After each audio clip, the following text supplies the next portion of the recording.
O Zênio mandou também uma contribuição, valeu Zênio, e falou aqui, Sapiens e sua constante busca em adorar algo como sendo seu criador ou salvador. Tudo criação da imaginação fértil desde quando vivíamos em cavernas. Ah, sim, então o Zênio dá a sua perspectiva aqui sobre o fenômeno da religião como algo associado à nossa biologia, né, basicamente. E eu acho que há méritos em explicações sobre a religião a partir da biologia,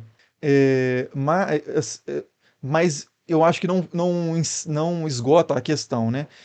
Quer dizer, pode até esgotar, mas o juízo de valor incluído aí, né, de que, tipo assim, se a coisa é biologicamente condicionada, então ela não tem um valor propriamente, não estou dizendo que você disse isso, né? Mas às vezes as pessoas, eu vejo muito isso nos comentários aqui no vídeo, de novo, não é o que o Zênio falou, mas isso me lembrou dessa questão, de que algumas pessoas assistem algum vídeo que eu estou falando sobre diferentes interpretações da Bíblia, como é que houve diferentes interpretações de um mesmo texto, ou como é que o mesmo texto aparece em algumas Bíblias e não aparece em outras, e por aí vai. E aí algumas pessoas comentam assim, ah, isso é tudo criação humana. E deixam entender assim que logo não tem valor. Né? Se não é divino, não tem valor. O que eu acho que é um salto ilógico, né? Equivocado, que é que há criações humanas que são maravilhosas. Né? A música é uma criação humana, as músicas, sei lá, a música barroca é uma criação humana, a arquitetura gótica ou qualquer que seja, modernista para quem prefere, é uma criação humana. Então, assim, o ser humano é fascinante, é maravilhoso, assim. Claro que o ser humano faz coisas absolutamente terríveis e nefastas, mas há muita a grandeza no ser humano também, né? O Sapiens é um lindíssimo macaco, né? É um lindíssimo macaco, e um macaco extremamente complexo, extremamente fascinante e que faz coisas maravilhosas. E pode ser que grande parte, eu pelo menos vou dar a minha opinião, né? Eu considero que grande parte das tradições religiosas pelo mundo são absolutamente fantásticas, absolutamente maravilhosas na sua compreensão de características humanas, na sua prescrição, às vezes, de como lidar com certos problemas, e há muitos defeitos também, lógico, né? Sempre, tudo que é produto humano carrega as contradições do próprio ser humano, né? Mas eu acho que quando a pessoa faz esse salto, geralmente ela vem de uma perspectiva assim, a- tudo que a minha tradição religiosa é divina. Aí ela tem algum tipo de contato com uma informação que não bate, alguma contradição, alguma experiência na comunidade religiosa dela que a afasta daquela tradição. E aí ela fala assim: ah, percebi que a tradição é meramente coisa de homens, né? A expressão geralmente é essa. A religião é coisa de homens e tal. E como se isso tivesse um sentido negativo, né?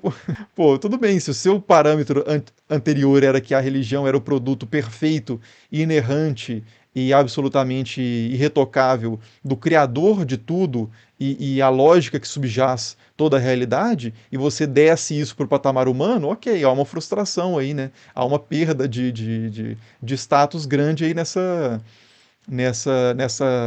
nova visão que você tem sobre o tema. Mas não desista dos humanos, né? Os humanos produzem coisas maravilhosas e há muitas coisas interessantes, maravilhosas, para se aprender com as tradições humanas, sejam religiosas ou não, né?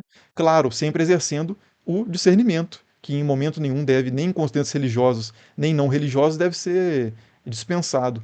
Então, enfim, só um comentário a essa questão esses comentários que eu vejo em alguns vídeos, né? Ah, isso aí é só criação humana. Pô, é só criação humana? Tanta criação humana interessante. É, a ciência, né? O Danny falou aqui no chat, né? A ciência é uma criação humana. O cinema é uma criação humana.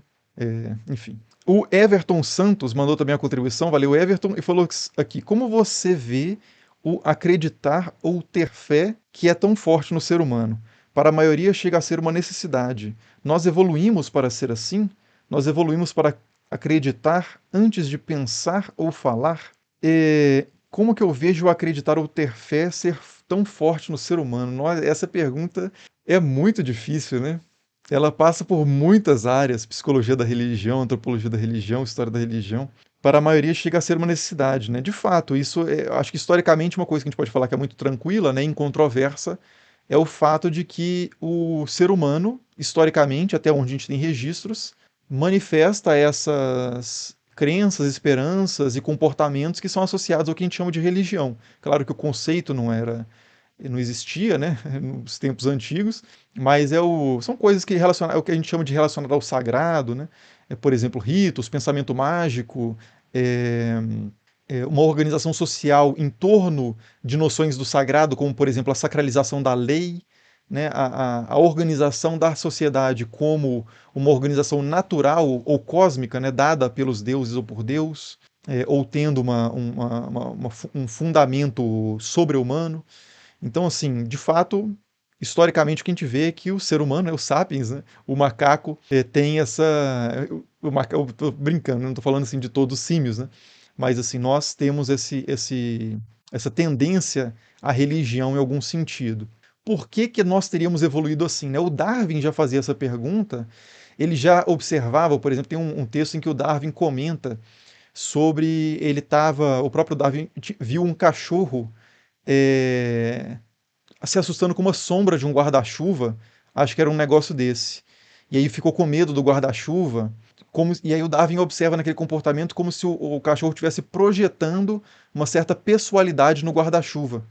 Então, um lado que a psicologia da religião às vezes vai é esse, de que o ser humano, por razões evolutivas de autopreservação, tende a ver agentes, seja outros seres humanos ou animais, mas coisas com agência, né, que poderiam atuar sobre nós de uma forma mais pessoalizada e com uma certa facilidade, até excessiva, né? Então, por exemplo, quando você vê rosto nas coisas, quando você vê um movimento no mato e você vira achando que é um animal, que é uma pessoa, você nunca pensa que é só um movimento, que são só as folhas. Há uma tendência a projetar agentes em tudo.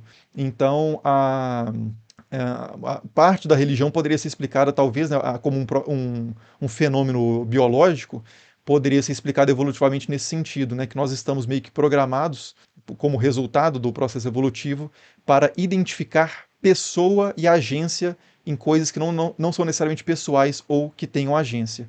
Então, quando cai um raio, a tendência é achar que alguém jogou o raio em você, né? Ou quando começa a chover, alguém fez fazer chover.